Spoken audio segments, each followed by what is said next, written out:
تین طرح کے طبقے. ایک طبقہ وہ، اب وہ چاہے مجلس میں آئے، چاہے نماز میں آئے، چاہے مسجد جائے، چاہے امام بارگاہ جائے، تین طبقے ہوتے ہیں ہر جگہ. ایک طبقہ عبادت کی نیت سے آتا ہے، کچھ حاصل کرنے آتا ہے، اور ہر مجلس سے اس کے وجود میں اضافہ ہوتا رہتا ہے، علم آتا ہے، پھر عمل آتا ہے، پھر ایمان بڑھتا ہے. دوسرا طبقہ وہ جو عبادتاً نہیں عادتاً آتا ہے. اب ظاہر محرم کا مہینہ شروع ہو گیا، پیدائش شیعہ تو ہے، پڑوسی پوچھے گا کہاں مجلس سننے گئے، جواب تو دینا ہے نا. برا لگتا ہے، کیا بولے میں محرم بھی آ گیا کسی مجلس میں نہیں گیا، تو بتانا پڑتا ہے. کئی ایسے سیاستدان بھی آپ نے دیکھے ہوں گے، سیدھا آ جاتے ہیں، فرش عزا پہ بیٹھ دیتے ہیں، کالے کپڑے بھی پہنتے ہیں، ماتم بھی کرتے ہیں، سب کچھ کرتے ہیں. دوسرا طبقہ جو عادت کی بنیاد پہ بچپن سے امام حسین کی مجلس میں جا رہا ہے. کئی ایسے لوگ ہیں جو بچپن سے نماز پڑھتے ہیں، مسجدوں میں نظر آتے ہیں، خوارج کی مثال آپ کے سامنے ہے. تیسرا وہ طبقہ جو پیدائشی شیعہ ہے لیکن سیکولر ہے، لبرل ہے، جن میں ایکٹر، سنگر، سیاستدان یہ بھی آتے ہیں. یہ شیعہ کب ہوتے ہیں؟ جب پیدا ہوتے ہیں تو کان میں اذان دلوا کے بولتے ہیں ہم شیعہ ہیں، پوری زندگی پھر شیعہ نہیں ہوتے. پھر شیعہ کب ہوتے ہیں؟ جب مرتے ہیں. جنازہ کون پڑھائے گا؟ شیعہ مولوی. اب سنی مولوی نہیں پڑھائے گا. اب یہ طبقہ اہل سنت میں بھی ہے، سیکولر طبقہ. ان کے جنازے نکاح کون پڑھائے گا؟ مولوی. پتہ چلے گا شیعہ سنی ہے. مولوی کون سا آیا بھائی؟ امامے والا آیا، دوسرے والا آیا، کمامے والا تھا، اچھا شیعہ ہے. مر گیا، جنازہ کس نے پڑھایا؟ تو نکاح، پیدائش، جنازہ، تین ٹائم میں یہ شیعہ بنتا ہے. باقی بیچ کی ساری زندگی شیطان، سیکولر، فکر حسین نہیں. اب مسئلہ کہاں بنتا ہے؟ تینوں طبقوں نے آنا ہے مجلس میں. اب یہ سوچتے ہیں کہ ہم کس مجلس میں جائیں. عارف کاظمی کی مجلس میں جانا ہے، کسی اور کی مجلس میں جانا ہے، کیونکہ تینوں طبقے علی کو مانتے ہیں. ہاں، اب شہباز شریف کیا خدا کو نہیں مانتا؟ مانتا ہے. ہاں، کرپٹ سے کرپٹ سیاستدان بھی اللہ کو مانتا ہے، رسول کو مانتا ہے. پارلیمنٹ میں بڑا بڑا لکھا ہوا لا الہ الا اللہ محمد رسول اللہ. اب یہ اور بات، اس کلمے کے نیچے یہ جو کام کرتے ہیں وہ نہ لا الہ الا اللہ سے ملتے ہیں، نہ محمد رسول اللہ سے ملتے ہیں. ہاں، لیکن مانتے تو ہیں. کوئی سیاستدان نہیں بولتا ہم اللہ کو نہیں مانتے، ہم رسول کو نہیں مانتے ہیں، برملا. لیکن اس طبقے کو بھی تو مجلس میں آنا ہے نا. اب یاد رکھیے، تینوں امیر المومنین کو مانتے ہیں، امام حسین کو مانتے ہیں، امام حسن کو مانتے ہیں. تو اس چیز میں ہم سب کامن ہیں، مطلب متقی بھی علی کو مانے، عادی شیعہ بھی علی کو مانے، سیکولر شیعہ بھی علی کو مانے. اب یہ کس مجلس میں آئیں گے؟ اب اہل بیت کی زندگی کے بھی ہیں تین پہلو. ایک مولا کی زندگی کا وہ پہلو ہے جس میں علی کی کرامات، امیر المومنین کے معجزے، امیر المومنین کی عصمت، امیر المومنین کا علم، یہ ایک پہلو. دوسرا پہلو علی بن ابی طالب کی زندگی کا کہ علی کھاتے کیا تھے، علی پیتے کیا تھے، علی کا گھر کیسا تھا، علی کی سواریاں کون سی تھیں.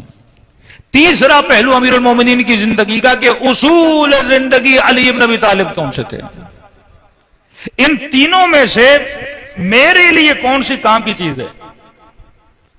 مولا علی معصوم تھے، بھائی میں تو معصوم نہیں بن سکتا، یہ فضیلت صرف علی کی ہے.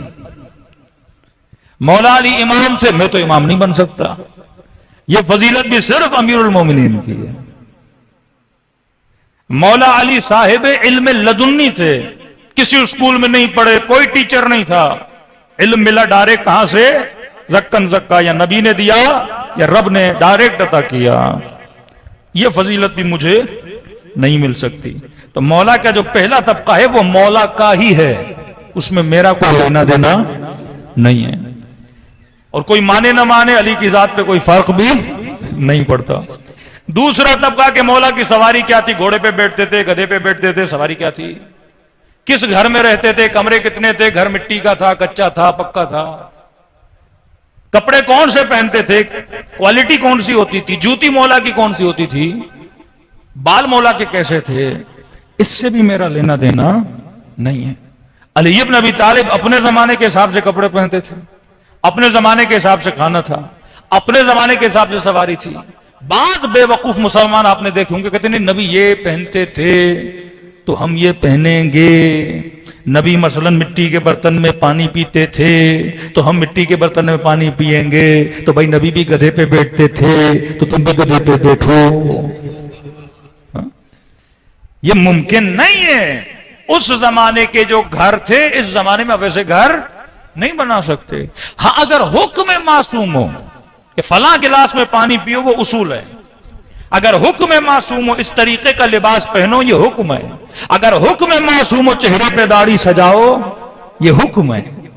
لیکن اگر حکم نہیں دیا معصوم نے، چھٹے امام کا زمانہ تھا، ایک بندہ امام پہ اعتراض کرنے لگا کہ اے جعفر صادق تیرا لباس ویسا نہیں جیسے تیرے بابا علی کا تھا۔ آپ کے بابا علی وصلے والی جوتیاں، پھٹا ہوا لباس پہنتے تھے اور آپ کا لباس تو بڑا اچھا ہے۔ میرے امام نے مسکرا کر کہا کہ جیسا زمانہ میرے بابا کا تھا ویسا زمانہ میرا نہیں ہے۔ وہ اپنے زمانے سے لباس پہنتے تھے، ہم اپنے زمانے کے حساب سے، لیکن اصول بتا دیا لباس جو بھی پہنو لباس حیا پہنا کرو۔ صفت بتا دی، لباس کیسا ہو؟ حیا والا، عفت والا۔ پانی کسی بھی گلاس میں پیو لیکن دیکھا کرو گلاس کیا ہونا چاہیے؟ پاک و پاکیزہ ہونا چاہیے، ٹوٹا ہوا نہیں ہونا چاہیے۔ ہاں اس کے بیچ میں جراثیم چلے جاتے ہیں۔ اصول اہل بیت نے بتائے ہیں۔ اب میں نے کہا تین طبقے، تین اہل بیت کی زندگیوں کے حصے۔ میری زندگی سے پریکٹیکلی اہل بیت کا کون سا حصہ جو پریکٹیکلی جس میں واقعا عمل کر سکتا ہوں، وہ تیسرا حصہ ہے اصول زندگی اہل بیت علیہ الصلوۃ والسلام۔ اب یہ تین طبقے جو مجلس سننے آتے ہیں، اب خدا نخواستہ عادی شیعہ اور لبرل شیعہ اگر مولوی کی مجلس میں آ گیا وہ تو پھنس جائے گا۔ آپ نے کسی سیاستدان کو لا کے یہاں بٹھا دیا اور میں نے مجلس ہی پڑھ دی رشوت خوری پہ، آمر بالمعروف و انہا عن المنکر۔ تیسرا ہے کہ اصولی زندگی اس کا تھا، میں نے پڑھنا شروع کر دیا کہ کرپشن حرام ہے، الراشی والمرتشی کلاہما فی النار، یہ دونوں جہنم میں جائیں گے۔ اب یہ بندہ تو سمجھ جائے گا مولوی میرے لیے پڑھ رہا ہے۔ اگر سیکولر خاتون کسی مولوی کی مجلس میں آ گئی، سر پہ دوپٹہ نہیں، امتوں نے جو کیا وہ آئندہ امتیں کریں گی۔ جسم بدلتا ہے، کریکٹر وہی ہوتا ہے، جسم بدل جاتا ہے۔ شکل کبھی یزید کی ہے، شکل کبھی شمر کی ہے، شکل کبھی صدام کی ہے، شکل کبھی شکلیں بدلتی ہیں، کبھی شکل بش کی ہے، کبھی شکل ضیاء کی ہے، شکلیں بدل رہی ہیں نا۔ کریکٹر کیا ہے؟ وہی ہے۔ ظلم وہی ہے، خواہش وہی ہے، شہوت وہی ہے، لالچ وہی ہے، حسد وہی ہے، ہر دوسرے گھر کا مسئلہ ایک ہی ہے، ایک ہی مسئلہ ہے، کیونکہ ہم سب کی خواہشیں ایک ہیں۔ تو موضوع فرماتے ہیں کہ علی کو خدا نے زندگی کم دی، لیکن علی نے پرانی امتوں کی زندگیاں پڑھ کے ان ساری امتوں کا تجربہ علی نے حاصل کیا۔ خدا سارے انبیاء میں سے چن چن کے اپنے نبیوں کے قصے تو بتا رہا ہے تاکہ وَاعْتَبِرُوا يَا أُولِي الْأَلْبَابِ، عبرت حاصل کرو اے صاحب لب، اولی الالباب۔ لب عربی میں کہتے ہیں مغز کو، کھائے کرے دماغ تیز ہوتا ہے۔ اوپر اخروٹ کے ہوتا ہے چھلکا،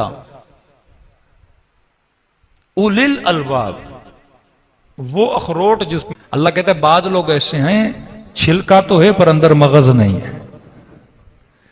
رسول نے ایسے مسلمانوں کو کہا یہ چلتے پھرتے مردہ ہیں، جسم انسان کا ہے پر دماغ ہے ہی نہیں۔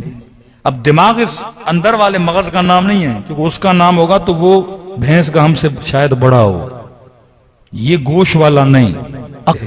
ہر نبی نے بولا جہنم ہے، ہر نبی نے بولا عذاب قبر ہے، ہر نبی نے بولا اللہ کی اطاعت کرو، ہر نبی نے بولا خوف خدا کرو۔ فرمایا کہ انما یتقبل اللہ من المتقین، اگر میں عمل قبول کرتا ہوں تو کس کا قبول کرتا ہوں؟ جو صاحب تقوی ہوتا ہے۔